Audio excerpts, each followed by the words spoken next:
They called it brunch, but let's be honest, it was just Sunday lunch with champagne glasses and sharper insults. I was sitting at the long oak table, the sunlight glaring off the polished surface, when my mother, Diane, leaned back with her mimosa and said it words she had probably rehearsed 100 times. "You are a nobody, Claire," she said casually, as if commenting on the weather. Across from me, my younger brother Kyle smirked and added, "Honestly, we forget you exist half the time." I tapped my fork gently against my glass. The sound was sharp in the thick silence that followed. Everyone looked at me, expecting a meltdown or maybe some desperate plea, but I didn't flinch. I had learned a long time ago that reactions were just weapons in the wrong hands. "This won't take long," I said, voice steady. "Just 3 sentences." Their faces twitched with curiosity, irritation. I reached into my bag, pulled out a plain black folder, and slid it across the table with 2 fingers. No speeches. No scenes. Just a quiet little offering on the altar of their arrogance. Diane hesitated before opening it. Kyle stopped chewing mid-bite. Mark, my mother's second husband, leaned in like he expected to see concert tickets. By the time Diane reached the 3rd page, her face had gone pale. Mark's chair scraped loudly against the floor as he stood up. Kyle just froze, fork suspended in midair. I smiled faintly. It was finally beginning. "My name is Claire Morgan, but in my family I was little more than a shadow. If you asked my mother, Diane, she would probably describe me as quiet or difficult, labels that made it easier for her to justify the way she treated me. If you asked my brother Kyle, he might not even remember I was there at all. Growing up, our house looked perfect from the outside. A neat lawn, smiling family photos in the foyer, matching sweaters at Christmas. But behind closed doors, it was a different story. It was a world where attention was currency, and I was always broke. Kyle, 2 years younger than me, was the golden boy. He could break a window and be called spirited. I once spilled a glass of juice and was sent to my room for being careless and dramatic. Diane loved telling people Kyle was full of life, while I was so serious all the time. There was one day I remember more clearly than the others. I had won a small art contest at school, a certificate and a ribbon. I came home beaming, proud in a way I rarely allowed myself to feel. I showed Diane the certificate. She barely glanced at it before saying, "You really should focus more on science. Art won't get you anywhere." 2 days later, Kyle brought home a participation ribbon for Best Listener in kindergarten. Diane framed it and put it in the hallway. Moments like that seem small on their own, but they pile up, quietly, like snowdrifts against a locked door. Year after year, the message became clear: you are less, you are secondary, you are invisible unless you are useful. Holidays were the worst. Kyle would open gift after gift: electronics, video games, designer clothes. I would get practical things: socks, notebooks, sometimes items that looked suspiciously regifted. Once I received a coffee mug that said "World's Okayest Daughter." I was 16. At family gatherings, Diane would boast about Kyle's bright future, about his natural charisma, while I sat at the edge of the room, smiling politely and pretending it didn't sting. If I dared to speak up, I was told I was jealous. If I stayed quiet, I was called ungrateful. Over time, I learned to make myself smaller, to take up less space, to lower my expectations to the bare minimum. Love wasn't unconditional in our house. It was a prize you had to win, and I was never fast enough, loud enough, or shiny enough to claim it. My father, Richard, was the only one who saw me not the perfect version Diane demanded, but the messy, curious, stubborn person I really was.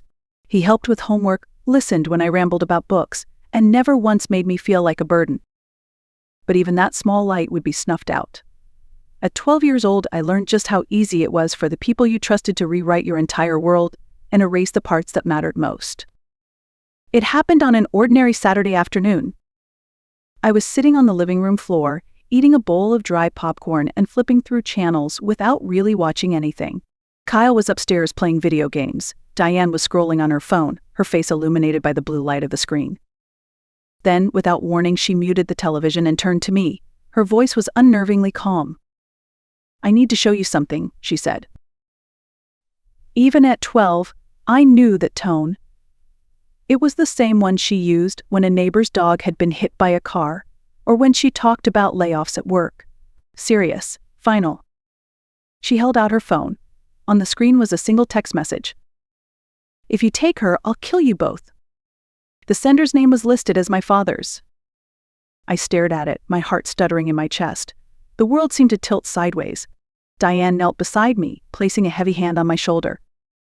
You need to understand what kind of man he really is, she said, voice low and urgent.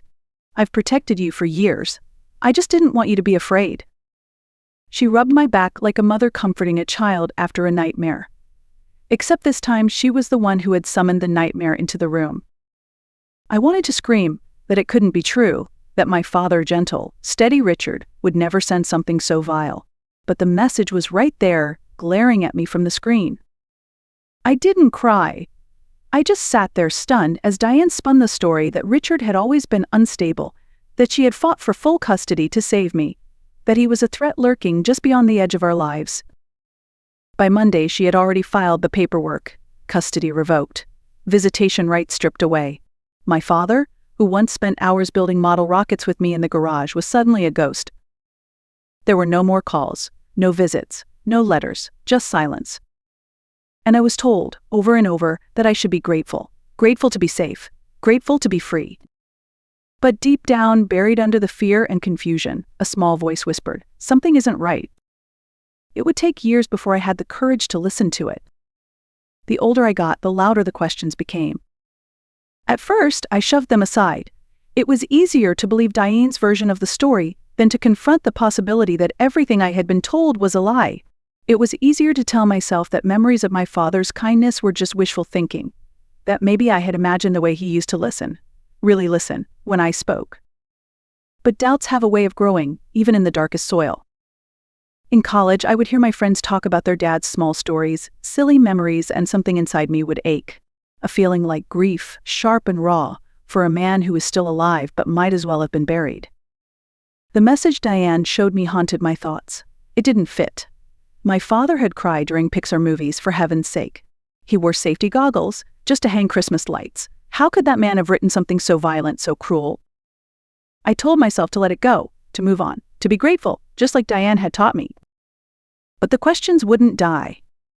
One night, after a particularly bad day, a promotion at work ignored by my family, another passive-aggressive dinner where I was asked if I was still doing that little office job, I found myself staring at my phone. Without thinking too much before I could talk myself out of it, I typed a message to the only number I still remembered by heart. Hi, I don't know if this is still your number, but I wanted to say hello, Claire. I hit send, heart pounding. 15 minutes later, my phone buzzed. Claire, I've been waiting 10 years for this. That was all it took. The walls I had carefully built around the truth began to crack. We agreed to meet 3 days later at a park halfway between our cities. Neutral ground. Public. Safe. I was terrified he would look different, harsher, that my memories would crumble when faced with the real man. But when I saw him sitting there on the bench, coffee in hand, wearing the same worn leather jacket he used to wear on chilly mornings, I knew. It wasn't my memories that had been wrong. It was everything else. We sat on that park bench for hours, the cool autumn air swirling around us. At first we spoke about nothing. The weather, his job, books, safer ground, but eventually I asked the question that had haunted me for a decade. Did you send that message? He didn't flinch. He didn't protest. He simply shook his head and said, No, Claire. I never would. He didn't cry. He didn't try to beg for my forgiveness. He just looked at me the way he used to, steady, certain, sad. And something inside me settled. Not because he had proof, but because for the first time in years my gut stopped screaming. Still, I knew believing wasn't enough. Not for what had been taken, not for what had been done. I had to know the truth. It started with curiosity, but quickly turned into a mission. I wasn't a hacker. I wasn't some TV detective. I was just a daughter who needed answers. So I did the only thing I could think of. I trained. I took night classes. I studied. I became a licensed private investigator specializing in digital forensics and background tracing. Not the glamorous kind of PI work you see in movies, the real kind, quiet, careful. And when I was ready, I moved back home. I told Diane I had lost my job, told her I couldn't afford my apartment anymore, that I needed a little time to get back on my feet. She rolled her eyes but agreed, gave me the laundry room, made it clear that I was there on sufferance, that every load of dishes I washed, every carpet I vacuumed was my rent. Perfect. While Diane and Mark went about their lives assuming I was defeated, I worked in secret. Nights spent combing through old computers stashed in closets. afternoon slipping into Mark's home office when he was at work. The breakthrough came in the most unexpected place: a battered laptop shoved behind a stack of old sweaters in Diane's closet. It was password protected, but that wasn't a problem. Inside, buried in poorly named folders, I found it, a Word document. The draft of the message Diane had claimed my father sent. "If you take her, I'll kill you both," typed neatly across the top, with notes in the margins. Revisions. A comment bubble from Mark saying, "Too dramatic. Make it sound scarier."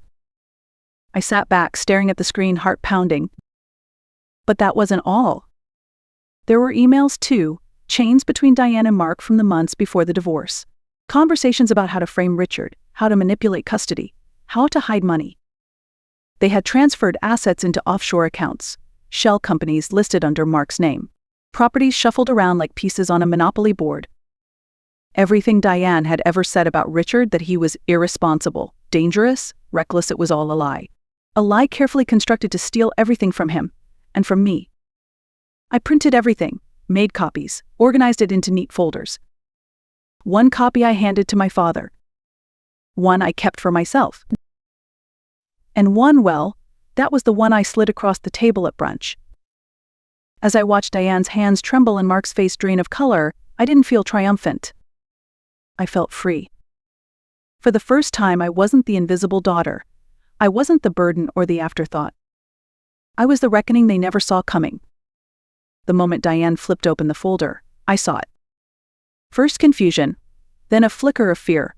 Finally, the slow, creeping realization that the walls she had spent years building were crumbling and she had nowhere left to run. Mark leaned over her shoulder, his smug smile evaporating as he scanned the pages.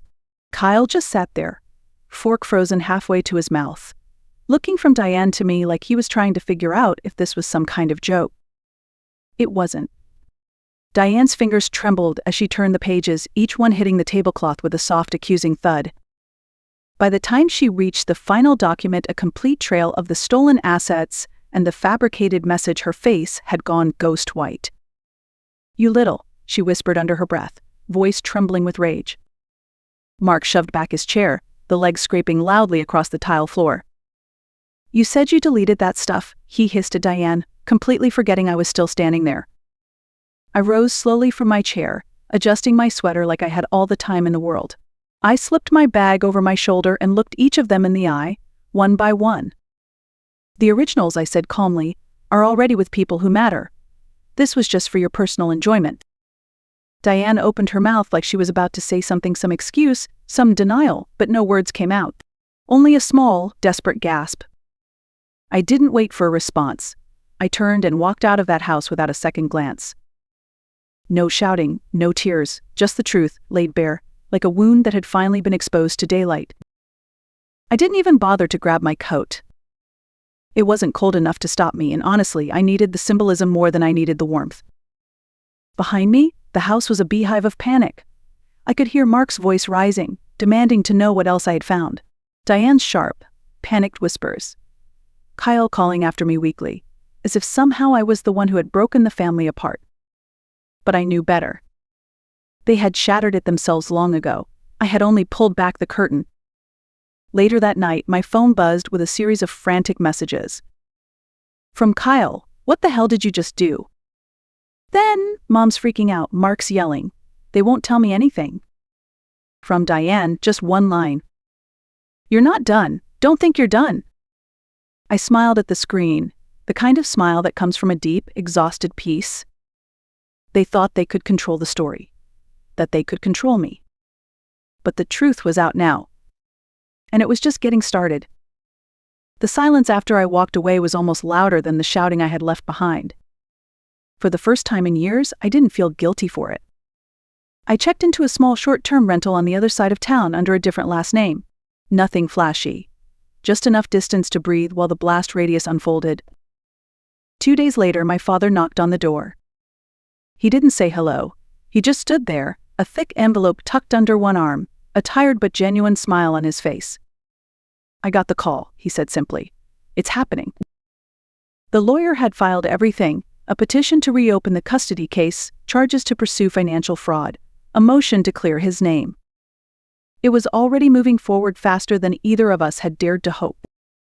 I led him inside, made 2 mugs of tea, and we sat on the worn couch like it was the most normal thing in the world. "Do you want to know how I found it all?" I asked, after a while. He nodded, his hands wrapped around the mug like it was the only thing anchoring him. So I told him not every detail, not yet but enough. When I finished, he just shook his head slowly and said, "You didn't have to do this." I met his eyes, steady and clear. "I didn't do it for you," I said. "I did it for me." Meanwhile, back at Diane's house, the fallout had begun. The legal notice arrived in a thick, formal envelope. Certified mail, signature required. I wasn't there to see it, but I heard from a neighbor Diane screamed when she read it, loud enough for half the block to hear. Mark tried to act unaffected, but his name was all over the documents. Kyle kept texting me, desperate, confused.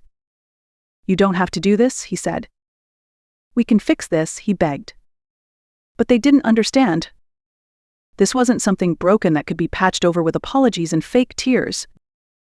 This was justice finally coming home. And I wasn't going to stop it.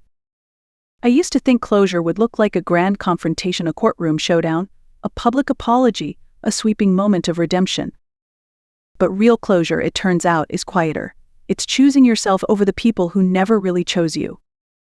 It's waking up in the morning and realizing you don't owe anyone an explanation for existing. In the weeks that followed, Diane's world unraveled exactly the way you'd expect when someone builds their life on lies. So legal summonses, frozen accounts, friends and neighbors quietly pulling away once the truth started to leak out. Mark tried to separate himself from the disaster, but the paper trail was too clear, too damning. Kyle's sweet, clueless Kyle kept sending me messages for a while, half-hearted apologies mixed with angry accusations. He never quite decided whether I was the villain or the victim. Eventually, the messages stopped. The house where I had once slept in a laundry room was put up for sale, quietly, desperately, like they could erase the history written in every cracked tile and faded photograph. I didn't feel triumph. I felt free. For the first time in my life, I wasn't trapped in someone else's narrative.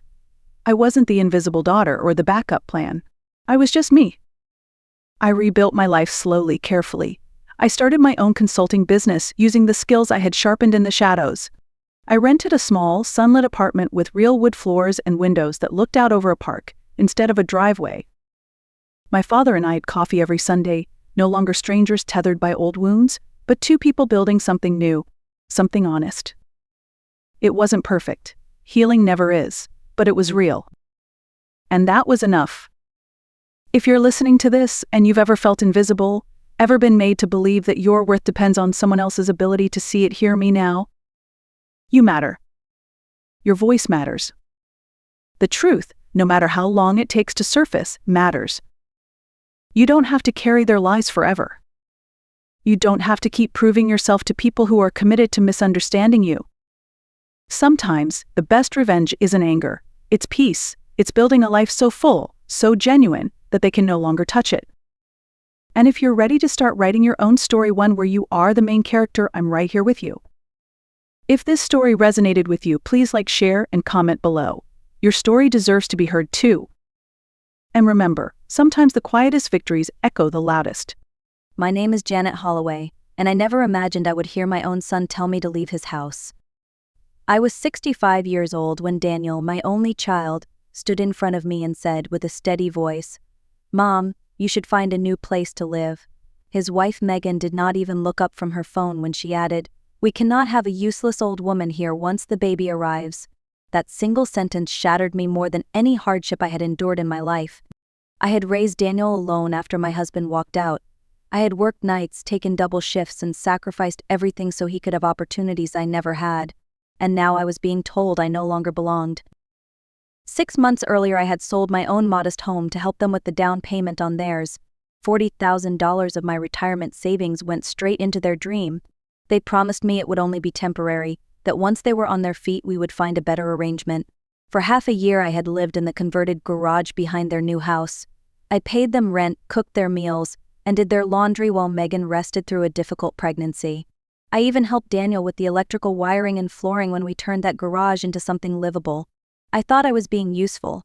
In truth, I was being used. Imagine giving everything you have to your child, only to be told you are no longer needed the moment life becomes uncomfortable. That is where my story begins. This is not just about a house or about a mortgage. It is about gratitude, dignity, and the moment you realize family love cannot exist without respect.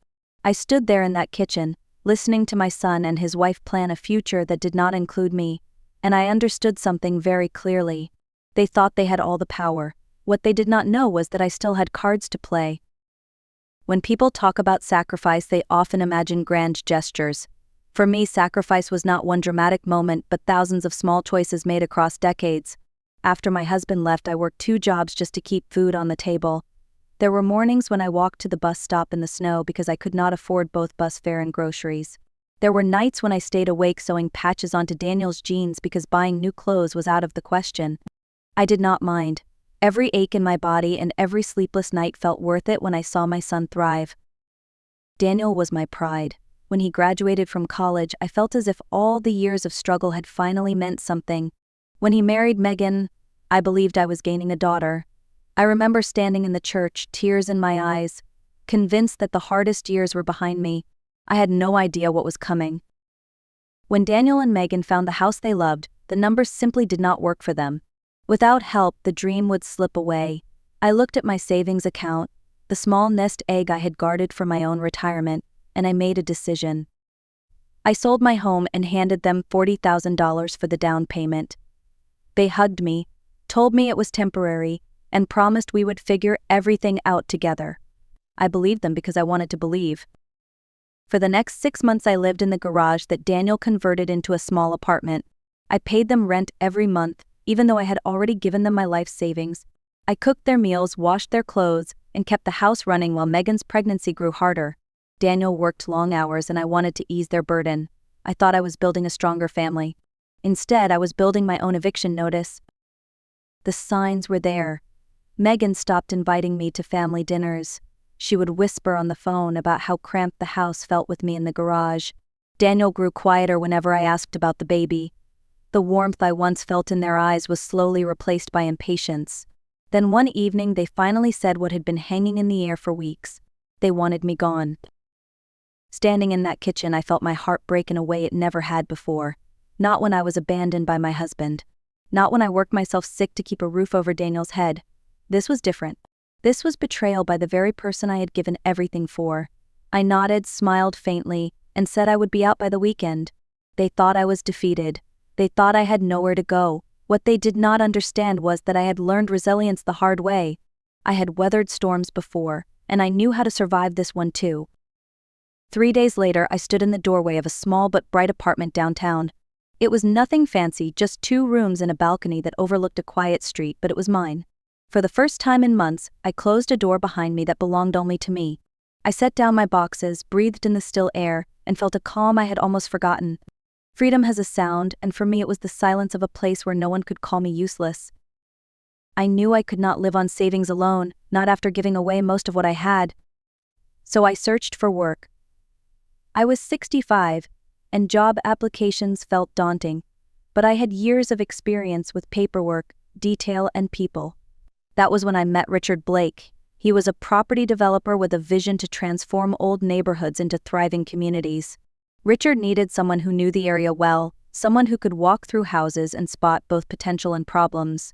I had spent 30 years helping with insurance claims and assisting contractors after storms. I knew the bones of houses, the way walls held secrets, the way foundations told stories. Richard offered me a job as a property consultant. It was steady pay, flexible hours, and most importantly, a chance to stand on my own again. I threw myself into learning the role. Clipboard in hand, I inspected attics, checked plumbing, and walked through kitchens imagining what families might become. I was no longer just a guest in someone else's home. I was the one giving expert opinions on whether a house could stand or fall. Then came the day Richard mentioned Maple Street. My heart skipped because I knew that street well.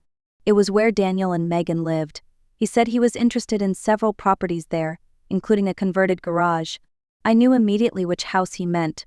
I thought back to the nights I helped Daniel lay flooring, to the electrical wiring we patched together without permits. All those shortcuts might now be the very details that drew Richard's attention. For a moment, I hesitated. A part of me wanted to shield my son.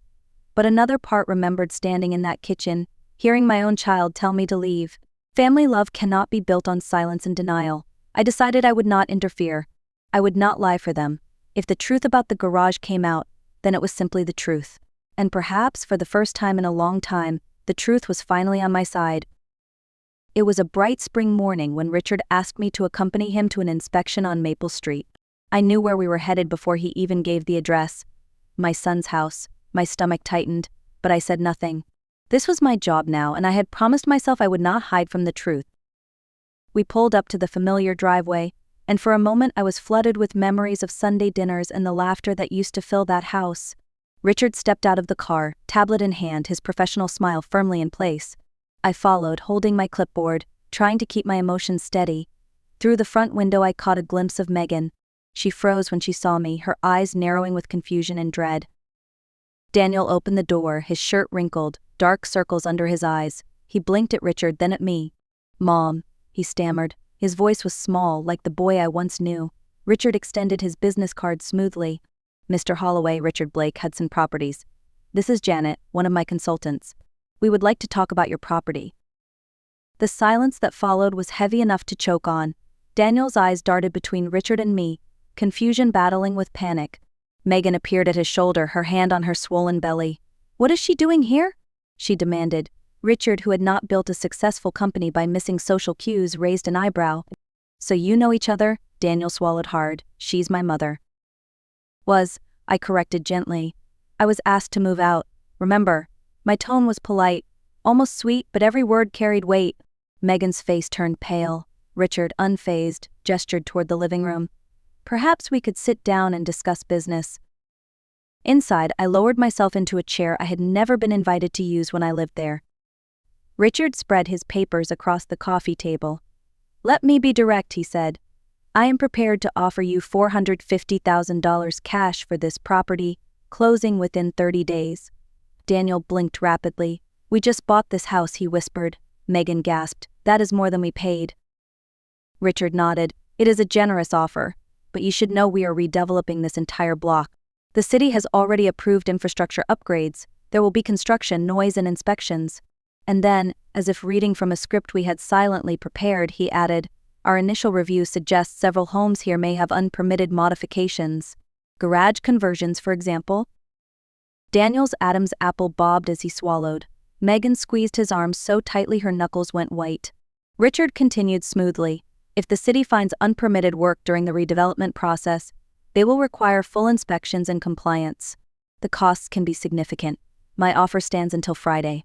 After that, the choice becomes harder." The room went utterly still. I watched my son struggle to breathe under the weight of his own decisions. Megan's eyes darted to me, full of fury and fear. I simply folded my hands in my lap and waited. They had wanted me gone. They had wanted space. Now they had it. As Richard and I stood to leave, he handed Daniel his card. "Think it over," he said. "Janet can answer any questions about the development timeline." On the porch, the sunlight felt warm against my skin. I turned back to face them one last time. "Take care, you two," I said softly. "I hope everything works out for the best." Then I walked down the steps, calm and steady, while behind me their perfect little world began to crack. That evening my phone rang before I had even finished unpacking groceries. Daniel's name flashed on the screen. I let it go to voicemail. Then Megan called. I ignored that too. When Daniel tried a second time, I finally answered. His voice was tight with panic. "Mom, what is going on? That man said he is planning to tear up the whole neighborhood." I kept my tone calm. "Richard is planning to improve the neighborhood. Property values will rise. That is good news for owners who want to sell." "We do not want to sell," Daniel snapped. "We just bought this place. With my money," I reminded him. $40,000 that came out of my retirement. Money I will never see again. His silence was sharp, as though he had finally remembered the truth he had tried to ignore. The next day, Megan showed up at my apartment. Her makeup was smeared, her eyes red. She did not wait for an invitation. "Please, Janet," she begged. "I was wrong. I was stressed about the baby. I should not have said what I said, but this is insane. You cannot destroy us over one mistake." I leaned against the doorframe. "One mistake? You called me useless. You convinced my son to throw me out of the house I helped him buy. That was not a slip of the tongue. That was who you chose to be. Megan's lips trembled. We are family. Family makes mistakes. Family does not discard each other when life gets inconvenient, I said quietly. You made sure I knew I was not family. I was just the woman who handed you money. Her tears flowed harder. What do you want from us? How do we fix this? The question hung in the air like smoke. I looked at her, remembering the countless times she had whispered about me to her friends, shutting doors in my face. There was no fixing that. You cannot unring a bell, Megan. Later that night, Daniel slipped a note under my door. Mom, I know I cannot undo what we did. Sorry is not enough. But Megan is scared, the baby is coming, and we have nowhere else to turn. You are the strongest person I know. Please fix this. I sat with that note in my hands for a long time. Strongest person he knew. He was right. But strength does not always mean stepping in to rescue. Sometimes strength means letting others face the consequences they created. For the first time in my life, I folded the note and placed it in a drawer, knowing I had no intention of saving them this time. 2 days later, there was a knock on my door. When I opened it, I found Frank and Linda Morrison, Megan's parents, standing in the hallway. I had not seen them since the wedding. Frank got straight to the point. Janet, we need to talk about Daniel and Megan. I invited them in and poured coffee. Linda's face was pale, her hands twisting in her lap. Megan called us in tears, she explained. She said you left after an argument and now some developer is trying to push them out of their home. Frank leaned forward. Surely there is some misunderstanding we can clear up. I set my cup down carefully. What exactly did Megan tell you? Linda glanced at her husband. She said you were hurt about not being included in baby planning, that you wanted to live in the garage permanently, and that you left because of privacy. My lips curved into a small, humorless smile. Interesting version. Then I opened a drawer and pulled out a folder of city notices. These arrived months ago. The block was already flagged for redevelopment. Daniel's garage conversion was never permitted. I had arranged for contractors to fix it quietly at my expense. Then, before the work could be done, they threw me out. I laid the documents on the table. Frank's jaw tightened as he read. She called you useless? Linda whispered. Among other things. I told them calmly. I expected disbelief, but instead I saw shame on Linda's face and anger in Frank's. We raised her better than that, he muttered. People show who they are when comfort becomes more important than character, I replied. Linda asked softly, what would it take to repair this? Not just the house, but the family. I sighed. Some things cannot be repaired. Daniel and Megan made their choices. Actions have consequences. A week later, I was summoned to City Hall for an interview with the planning department. Someone had filed a complaint against Hudson Properties, claiming intimidation. I was questioned for hours about my role. I told the truth. The neighborhood was slated for redevelopment, with or without me. I had provided accurate information. That was all. When the interview ended, the detective studied me closely. Some people might see this as revenge, she said. I met her gaze.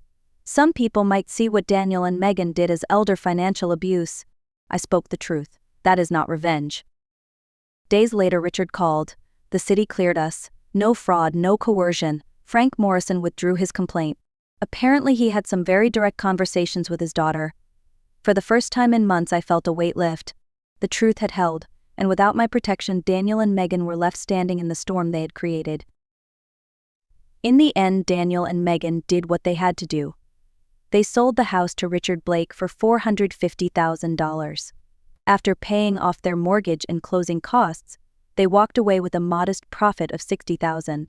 It was not the dream they had envisioned, but it was better than the crushing debt they would have faced if the city had forced them to bring the garage into compliance on their own.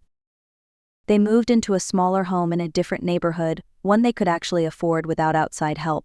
It was humbler, quieter, and far more realistic for their income. At first they were bitter, angry at me for not rescuing them. But time has a way of changing perspective. When Megan gave birth to a healthy baby girl, she named her Evelyn. It was her way of reaching across the distance she had created. Naming the child after me was both apology and acknowledgement. For months we barely spoke. I lived my life, working at a job I enjoyed and settling into the peace of my small apartment. Slowly, however, the walls began to lower. Daniel reached out first, not with demands or excuses, but with a simple question. Mom, can we try again? I agreed, but with conditions. Respect had to be the foundation. Our relationship could no longer be based on what I could provide or what they could take. It had to be built on honesty, boundaries, and mutual regard. A year later, we sit together sometimes for dinner. The relationship is smaller but stronger. Megan greets me with genuine kindness, Daniel makes his own choices, and I remain independent. For the first time, I feel like family is a choice, not a burden, and that, perhaps, is the greatest lesson of all. Looking back now, I understand that the best revenge is not about destroying someone else's life. It is about refusing to remain a victim in your own. For so many years, I thought being a good mother meant sacrificing everything and accepting whatever scraps of gratitude were offered. I see now that real love requires boundaries. Without respect, family becomes a word with no meaning. Daniel and Megan taught me that painful truth. They also taught me that sometimes the most loving act you can give is to step aside and let others face the consequences of their choices. By refusing to cover for them, I gave them the chance to grow. It was not easy to watch, but it was necessary. Today I am proud not only of my resilience but also of the lessons we all had to learn the hard way. When my granddaughter, little Evelyn, reached for me and said her first word, "Gamma," I cried tears of joy. Because I knew that she would grow up in a family that had finally learned the value of respect. She will know her grandmother as someone who stood tall, who would not be erased, and who found strength not in anger but in dignity.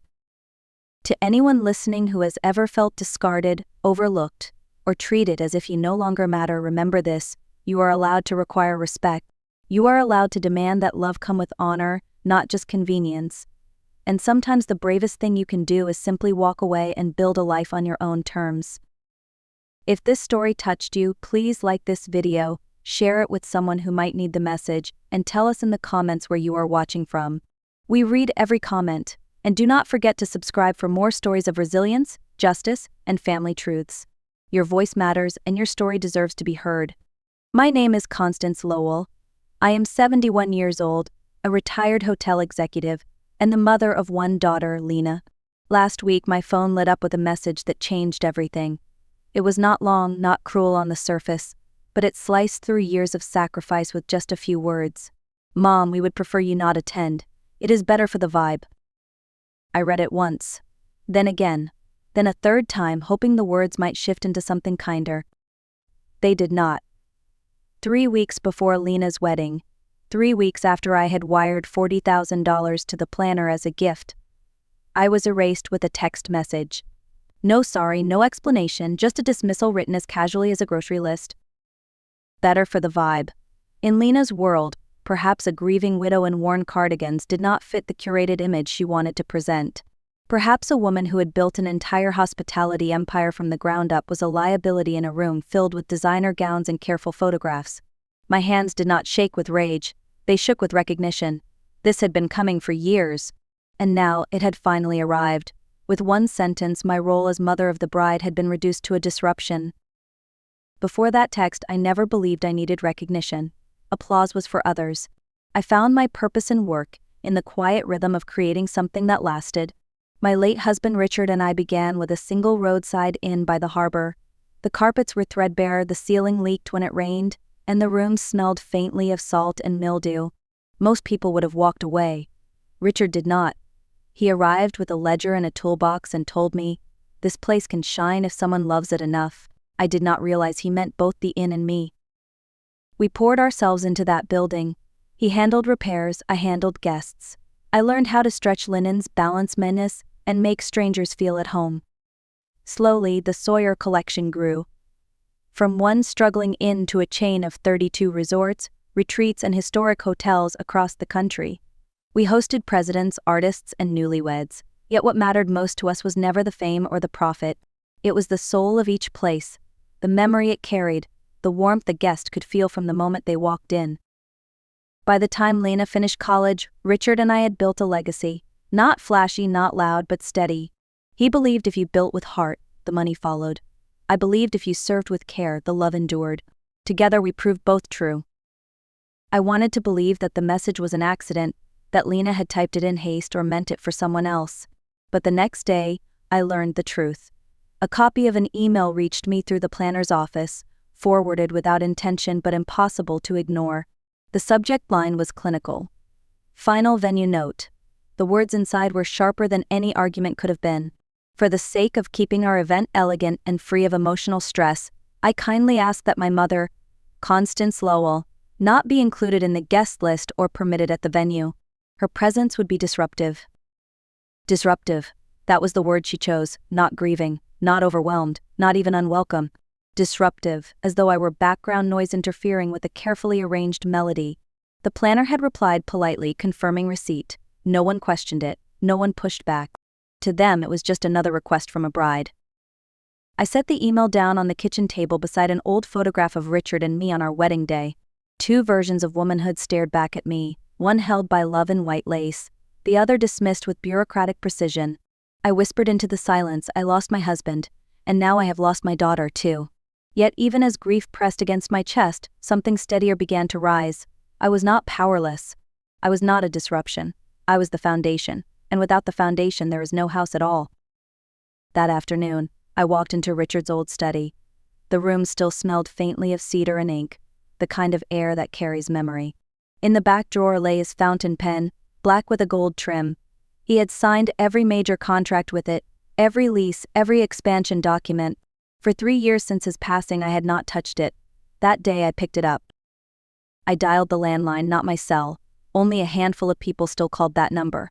When the voice answered, it carried the same mix of sharpness and care it always had. Nora Bennett. For decades she had been our attorney, our second pair of eyes, the woman Richard trusted almost as much as he trusted me. Constance, she said cautiously, I wasn't expecting your call. Are you all right? I am, I replied. But I need you to pull every active contract tied to Harborcrest Estate, the Seabrook Grand, and Harbor Hearth Catering. There was a pause. I am assuming this isn't a routine review, Nora said. It isn't. I just want to take back what I gave. Nora didn't ask questions. She never needed to. She knew when silence held the answer. I'll have the files ready within the hour, she said. Thank you. Prepare cancellation drafts. No email, all in print. I'll sign them myself. And for the first time in days I felt steady. At 4:30 the next afternoon, I sat in a private conference room at Bennett Cole. Nora had prepared 3 folders, each one thick with paper and precision. Eden contracts were never simple, but she had distilled them into the essentials. Venue, hotel, catering, each stacked neatly, waiting for my hand. She slid the first toward me. Harborcrest Estate, deposit paid, balance pending, still within cancellation window. The second, Seabrook Grand, 193-room blocks under Lowell Holdings, full authority resting with me. The third, Harbor Hearth Catering, menu finalized but no perishable orders yet placed. Every door was still open for me to close. Are you sure you want to do this quietly? Nora asked. No press release, no explanation? Yes, I said. No statement, no drama, just the truth on paper. She studied me for a long moment, then set Richard's fountain pen in front of me. He would want you to use it. I nodded and signed.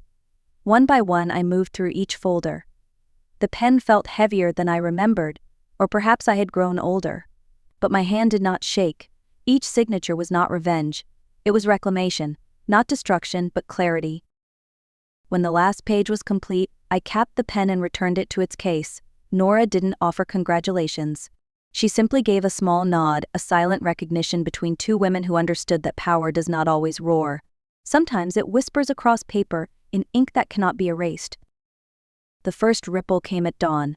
My phone buzzed with a call from the planner, Kara Jensen. I didn't answer.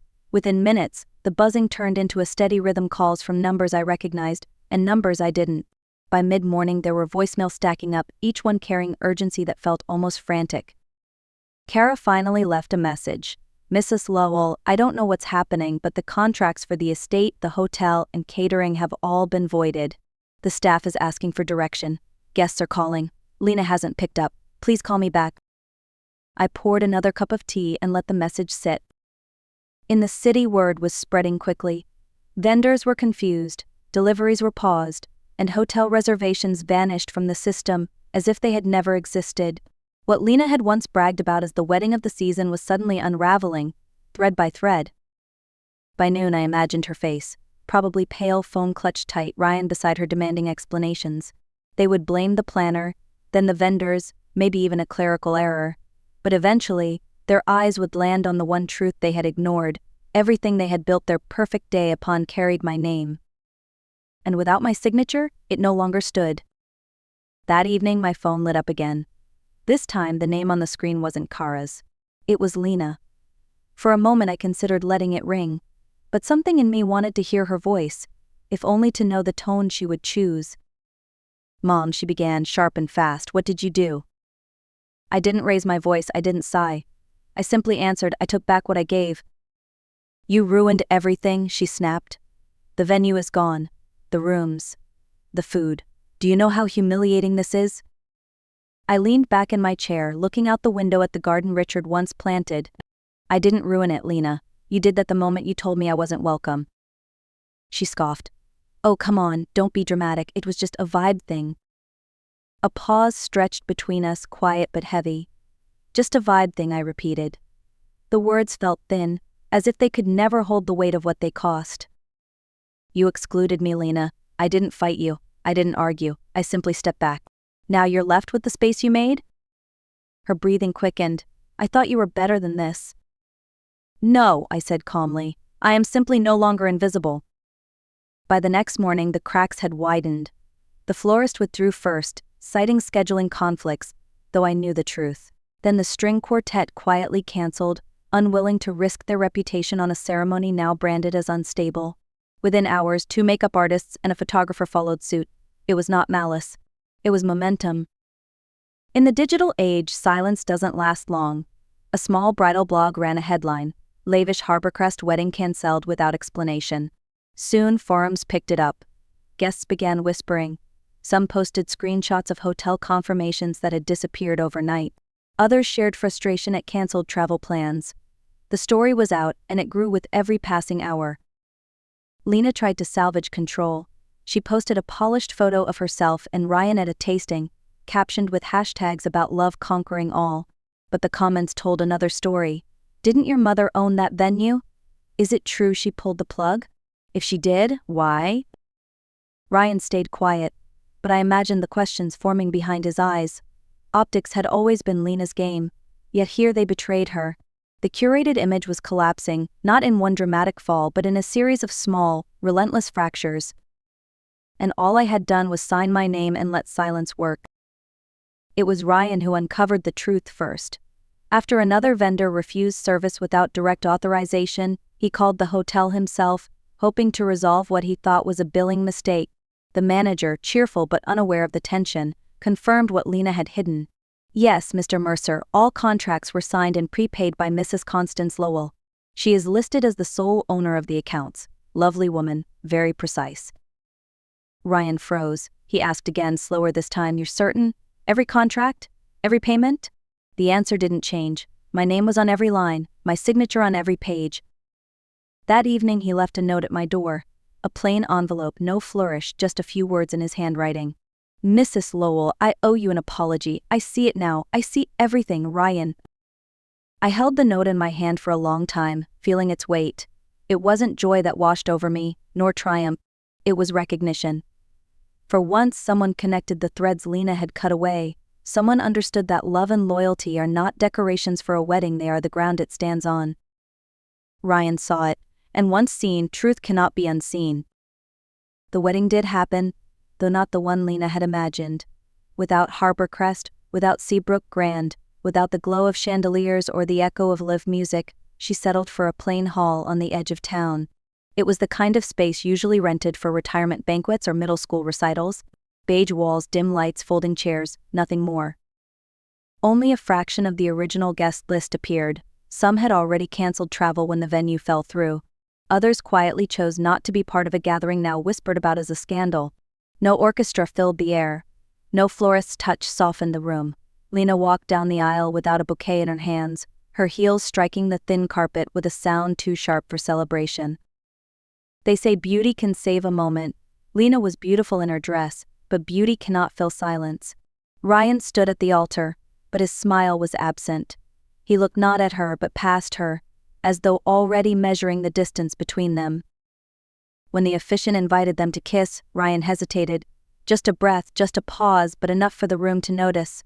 The applause that followed was scattered, hollow, more obligation than joy. The wedding Lena fought so hard to curate ended not in triumph, but in vacancy.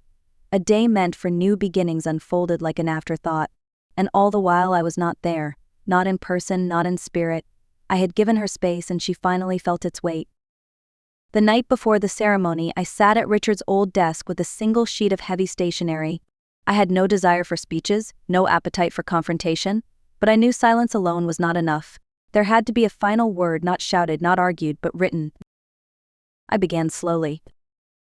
Lena, you didn't uninvite me from your wedding. You uninvited yourself from a love that asked for nothing in return. The pen trembled slightly in my hand, yet the lines came clear. I wish you peace, I wrote, even if it is without me. That was all. No bitterness, no lecture, just truth pared down to its essence. I folded the page, sealed it with the old wax stamp Richard had once used for contracts, and placed it in an envelope. The next day, while the hall filled with borrowed decorations and hesitant guests, Kara slipped the envelope onto Lena's table. She told me later what she had seen. At first, Lena hesitated, staring at my handwriting like it might burn her. Then she opened it. Her lips parted at the first line. Her hands shook at the second. By the time she reached the closing words, tears streamed down her face. Not delicate tears for photographs, but the kind that break through defenses, shoulders trembling, breath catching. I was not there to see it. I didn't need to be. The letter spoke on its own. Sometimes the loudest sound a mother can make is silence sealed in ink. A year passed, carried on the rhythm of small rituals. I tended Richard's garden, boiled water for evening tea, and kept a quiet journal of single sentences. Peace did not arrive all at once. It gathered slowly, like layers of spring rain, until the silence of the house no longer felt like emptiness but like space to breathe. I never called Lena. I never returned the voicemail she left after the wedding. Instead, I chose to let time do its work. Choosing peace, I learned, is not a single act. It is a posture you take every day. One morning in late spring, the mail arrived early. Among bills and catalogs sat a single postcard. On the front, a soft watercolor of a shoreline. On the back, 6 words written in a hand I knew too well. Her name is Delaney. I thought you should know. Taped to the card was a small photograph of a baby, wrapped in a knitted, tiny fist curled against her cheek, eyes wide and gray, the same shade Richard carried all his life.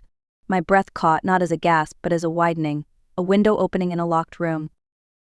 I set the photograph in a silver frame beside Richard's. For the first time in a long while, the future did not sound like a door closing. It sounded like footsteps approaching, quiet, unhurried, true.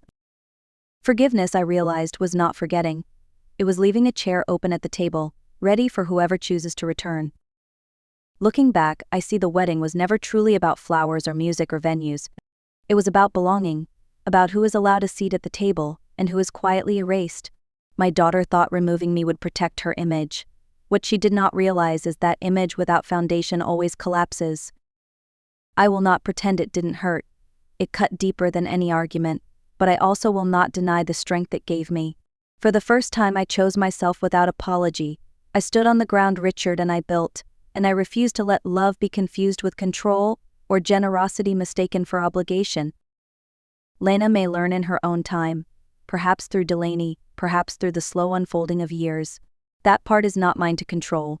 What is mine is the promise I make every morning, to choose peace when I could choose war, to speak with clarity when silence holds the answer, and to never again shrink myself to fit someone else's idea of enough. If you are listening and you have ever felt dismissed, remember this: you are not invisible. You are not disruptive. You are the foundation someone once stood on, the quiet strength that built a life. And if they cannot see it, it does not mean it is gone. If this story touched you, share it with someone who needs to hear it. Leave a comment about where you're watching from. We read them all. And don't forget to like and subscribe so we can keep telling stories that remind us of the power in dignity, silence, and choosing peace.